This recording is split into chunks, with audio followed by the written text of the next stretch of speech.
பெரியார் வந்து லைட்டா எட்டி பார்த்தாரு சார். பட் உண்மையான கதையில வந்து பார்த்தீங்கன்னா, உண்மையா நடந்த வாழ்க்கையில வந்து பார்த்தீங்கன்னா, அவரு சித்தார்த்தன் அவரு சொல்லியிருந்தாரு, பெரியாருடைய புத்தகங்களால நான் ஈர்க்கப்பட்டு நெறைய படிப்பினைகள் அதுக்கப்புறம் வந்துச்சு அப்டின்ட்டு. பெரியார ரொம்ப குறைவா பயன்படுத்துனீங்களோ? ஒரு காட்சியில புத்தகங்கள் வச்சிருப்பாங்க. பெரியாருடைய புத்தகங்கள் மட்டும். ஆ ஸோ இன்னும் கொஞ்சம் பெருசா பயன்படுத்தியிருக்கலாமான்னு தோணுச்சு. இல்ல பயன்படுத்தினா அது வந்து ரொம்ப பொலிட்டிக்கலா, ப்ரீச்சியா போயிருங்கிறதுனால பயன்படுத்தலையா? ப்ரீச்சியா போயறத விடங்க, இப்ப நமக்கு என்ன பர்ப்பஸ் அல்டிமேட் கோல் என்னங்க? மறு அல் எல்லா மக்களையும் அக்செப்ட் பண்ணிக்கணும். ம். அதுக்காக நம்ம தலைவர்கள், நாம போற்ற தலைவர்கள கொண்டு போறத விட, அவங்களுடைய கருத்த மட்டும் எடுத்துட்டு போயிட்டு, நீங்க அவங்கள அக்செப்ட் பண்ணி வச்சுட்டா போதும். அதுக்கப்புறம் அவங்க இந்த இடத்துக்கு வருவாங்க. ஏன்னா, அவங்க அதுல அடாப்ட் ஆயிட்டாங்க. அதுக்கப்புறம் யார்ரா சொன்னதுன்னு பார்ப்பாங்க. ஓ! இங்கிருந்து தான் வந்திருக்குன்னு அவங்க பண்ணட்டுமே.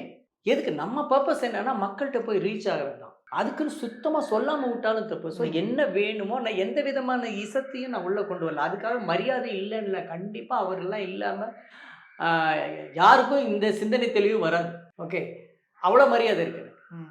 ஆனால், மக்கள் அப்படிங்கிற ஒரு இடத்துல, நான் வந்து இந்த படமா மட்டும் தான் பார்க்கணும். இப்ப எவ்வளோ பேரு இது உள்ள பூந்து இது பண்றதுக்கு ரெடியா இருப்பாங்கன்னு தெரியும் உங்களுக்கு. ஆச்சி மசாலா. எந்த சமையலும் ருசி தேடும் ரகசியம் 20 ரூபாய்.